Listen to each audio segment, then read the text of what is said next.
As a minister, I speak.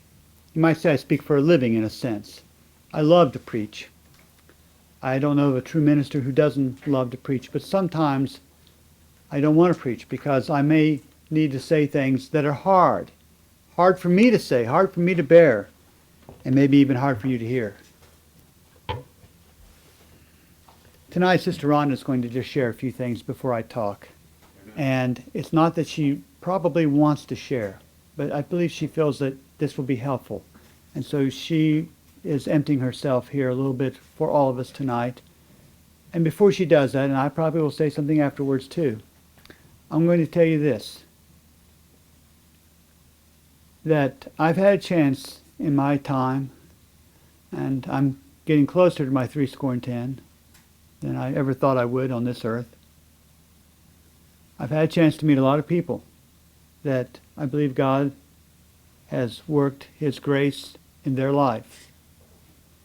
And I've met some people, just a few people that I could put on one or two hands at the most, that have impressed me and stood out upon me as someone that God has worked in their life in a special way and used in a special way.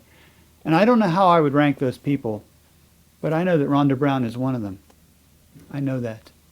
And so Rhonda, by God's grace, come up here for a few minutes and take the time you need. We're right here with you.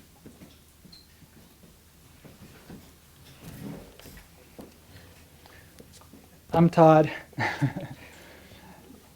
You know, when we first came here, I think Kayla was probably very little, and Joshua, I don't think was even born yet.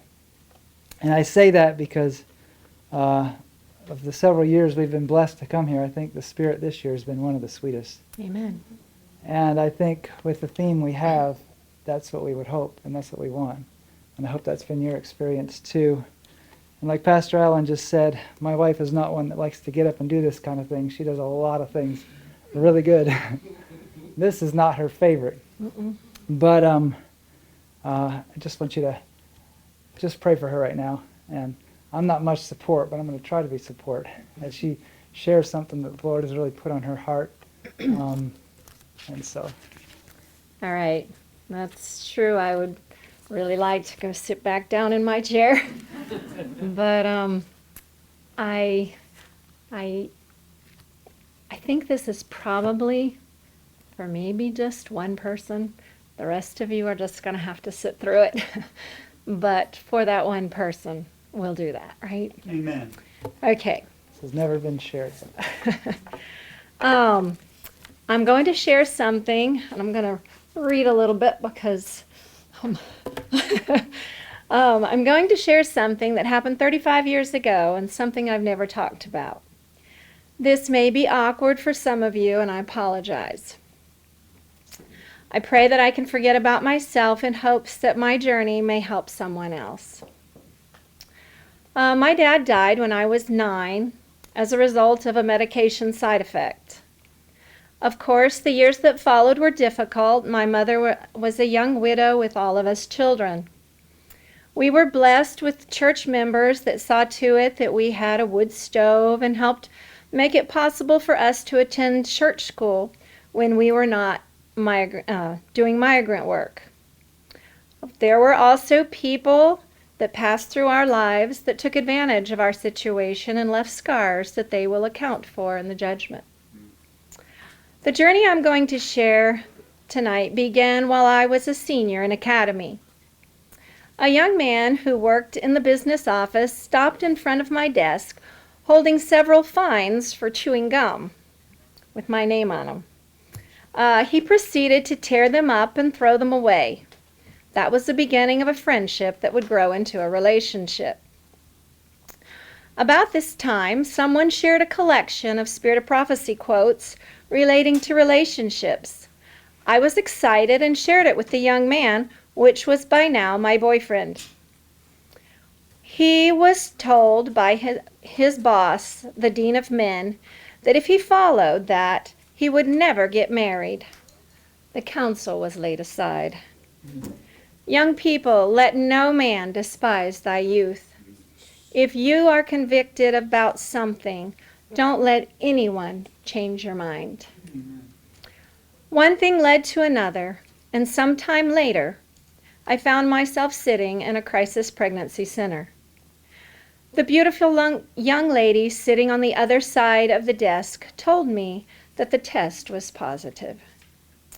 With no source of income, I decided on adoption. But then abortion was suggested. I was shocked but desperate. We love you. Okay, sorry. It's probably just being up here. Maybe we can sing a song. No, it's all good. Okay. That's good. We're not going to go there. I accepted the twisted reasoning that it was early in the pregnancy and so it wasn't so bad. Within hours, I was sitting in the clinic. I found that that supposed solution became unbearable torture. God says, can a mother forget her child? He put it in a mother to protect and nurture her child. It creates a conflict and sense of guilt that is beyond expression to hurt or destroy that child. I wrote this poem 2 months later. It sheds some light on the turmoil. Please keep in mind I was not a poet, just a desperate teenager. So I'm going to read that poem from many years ago. Okay, just because it's easier to tell the story. As I sit here tonight alone, I think back to the times I've known. The path is covered with roses and thorns. Heartache and pain memory's hall adorns. It's not been easy from the start, but now there's a deeper pain in my heart. I sought to fill an inner gap. Little I knew of the hidden trap. Lonely as a child and on in my teens, love was all in the Hollywood scenes. Friendship and laughter seemed far away. In my lonely world I seemed doomed to stay. Then into my life came Prince Charming. With his friendship and love he began an army. Little by little, as he grew close to my heart, caution and care seemed to be far apart. Oh, I didn't want intimacy, he knew that well. Just where I was weak, only God can tell. But somehow Prince Charming could reach in me something that others and I couldn't see. At first he began with a little guilt, as if his love I were trying to jilt. A little I gave, which is often the case, what will give to remain in a warm embrace. I wanted to wait for the Lord's better way, but I so longed for love that I let Satan sway. Just 2 weeks before I would turn 18, my life quickly changed. What would it all mean? To the prince it was heaven, to me a fall. Of him it took nothing, of me it took all. How it must hurt our Father in heaven above to see what we go through in our search for love. The days that followed brought more to fear. Signs of consequence soon would appear. I felt condemned by the world and God, but it was the pain in my heart that was hard to trod. Slowly it dawned there was more left to come. Of course, how could I have been so dumb? I wasn't the only one who would pay, but a new creation as was formed of clay. God, please help me, I often cried, but I seldom felt he was by my side. This is for people, well, those kind. But reality kept gnawing at the back of my mind. As I waited the results of the test to be known, it hit me that others would reap what I'd sown. Positive came the reply over the phone.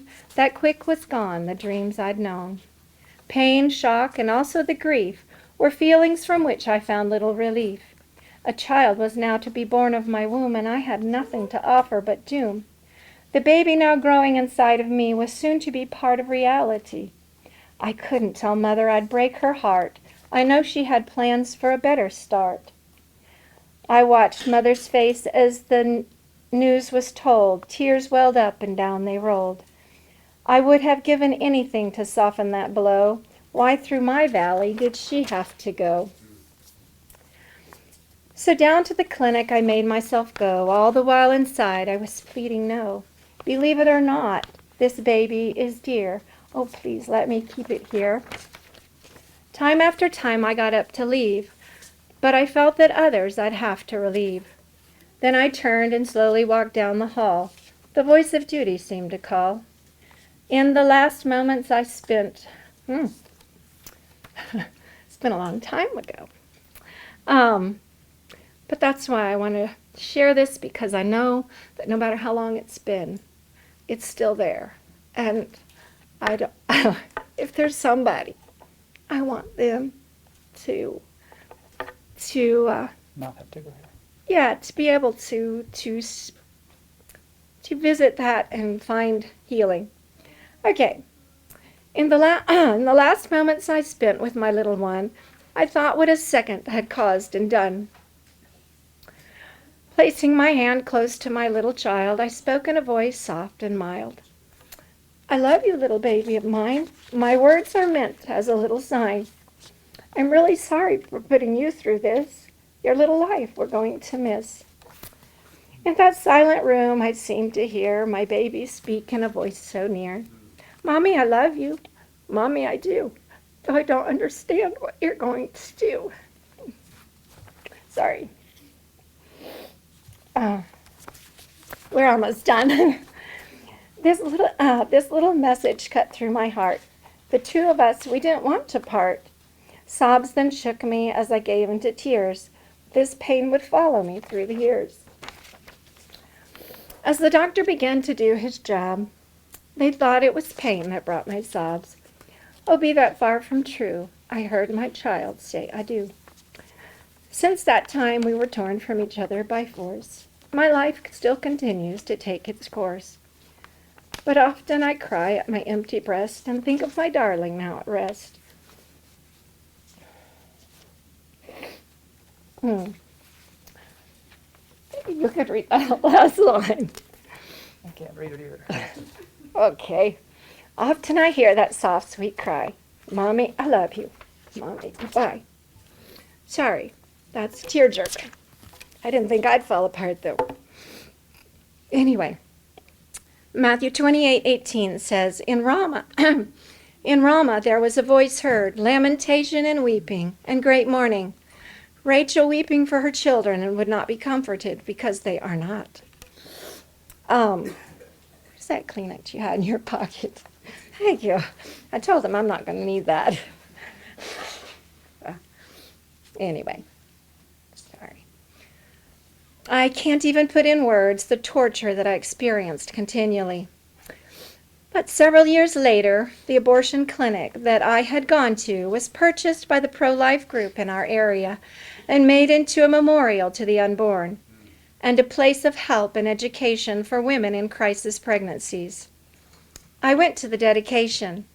After the ceremony, they offered a Bible study for post-abortion healing. I signed up. After attending, I wrote a letter. Of course, I believe the dead are sleeping, but this is just what I would say if I could. If you don't mind, I'll read that because it just is the journey of healing that is possible. 7 years later. And again, it's written as if it were written to a child, but again, I don't believe in any way that, I believe that the dead are resting. It's springtime again, sweet one. New evidence of life is bursting forth everywhere. Trees cautiously budding, flowers boldly displaying their splendor, while birds beautifully warble God's praise. How I'd love to take your hand and together turn this into memories. But instead of these memories, I cherish a hope. It's true, we can't share the thrill of the changing seasons now, but even for us, winter is not forever. 7 years ago, I carried you for such a short time, but you were there, just under my heart, warm, secure, growing. I didn't realize it was you. I believed Satan's lie, the one about you being just tissue or possibly an uncomfortable condition to cover up. Out of fear and selfishness, I had an abortion. Such a big, ugly word, I know. I didn't understand what it meant 7 years ago either. I thought I just didn't want to be pregnant anymore. No, I thought I just wouldn't be pregnant anymore. Now I know it means killing a child. It hurts so much to know you had to die, so tiny, so innocent, so dependent. I'm very sorry, tiny one, that I didn't take care of you, that I made the choice to hurt you.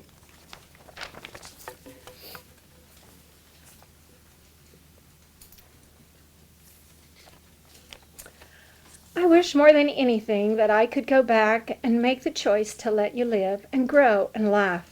I know it hurt God when I hurt you, because He made you. He loved you more than a mother could. God's eyes did see your substance, yet being unperfect. In His book are all your members written.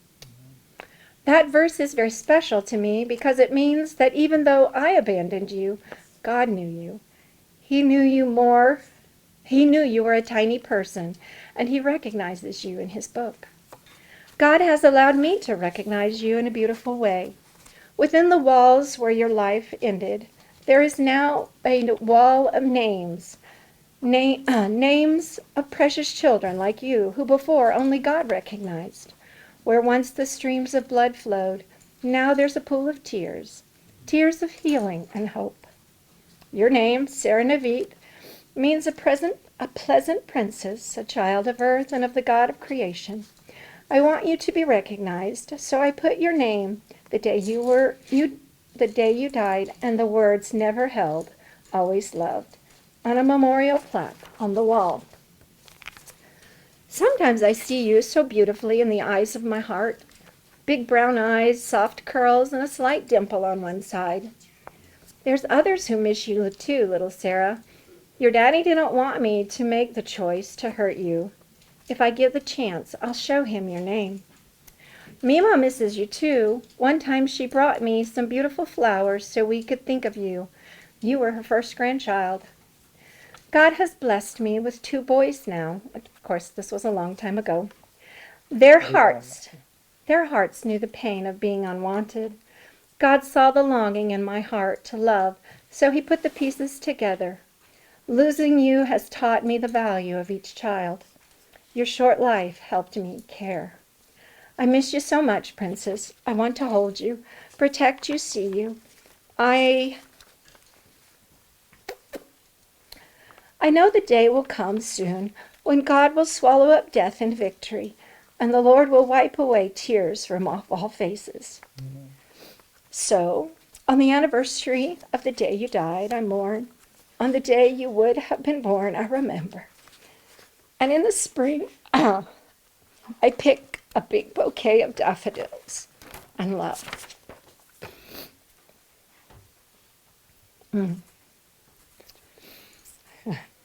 It was very difficult for me to believe that God could forgive me.